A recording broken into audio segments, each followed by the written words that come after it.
Brought to you by Penguin.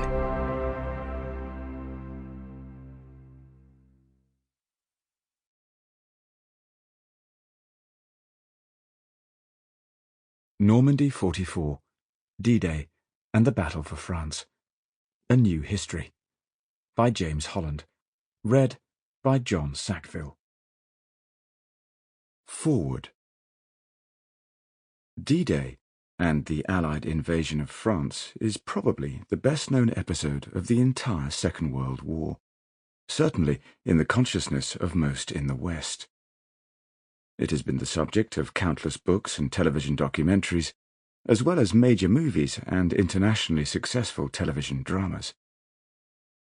Each year, millions go on pilgrimage to Normandy to see the invasion beaches and the war cemeteries where so many of those who fought now lie.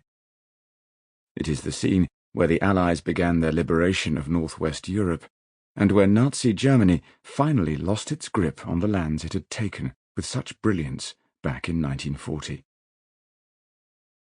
Paradoxically, it is the very popularity of the place and the subject, as well as the repeated retelling, that has prompted me to tackle the campaign in this new narrative history. Distortions have crept into the story, while a number of assumptions, accepted as fact, have also taken root when even cursory research suggests that, at best, the truth is more nuanced and, at worst, the supposition completely wrong. For too long, the subject has also been told largely at the higher level of command and from the perspective of those at the coalface of battle. As John J.J. Whitmire, a soldier in the U.S. 79th Infantry Division, quite rightly pointed out, most young men like himself knew very little indeed about their enemy, or what was going on around them.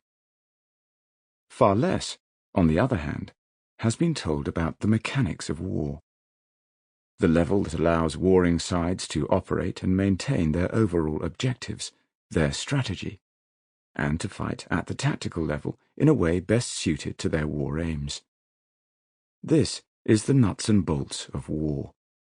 The ability to produce arms and weapons, to make technological advancements, the ability to supply millions of men in the field, or in the air, or at sea.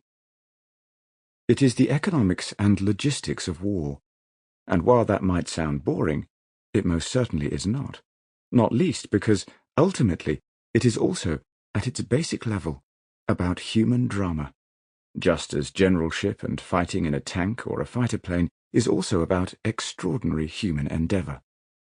What's more, by understanding this operational level and reinserting it into the narrative, a quite different and more exciting picture emerges about what really happened in Normandy in the summer of 1944. A picture that deserves to be understood and accepted far more widely than is currently the case. Interestingly, over the past 15 years or so, a quiet revolution has been taking place in academic circles about the way in which we understand the Second World War.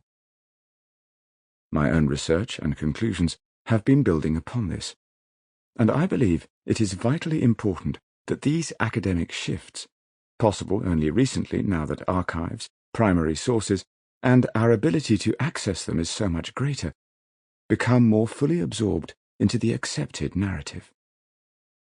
My hope is that this book, a history not of D-Day, but of the entire 77-day Normandy campaign, will help with that. For such a vast subject, this is, though, designed to be an overview.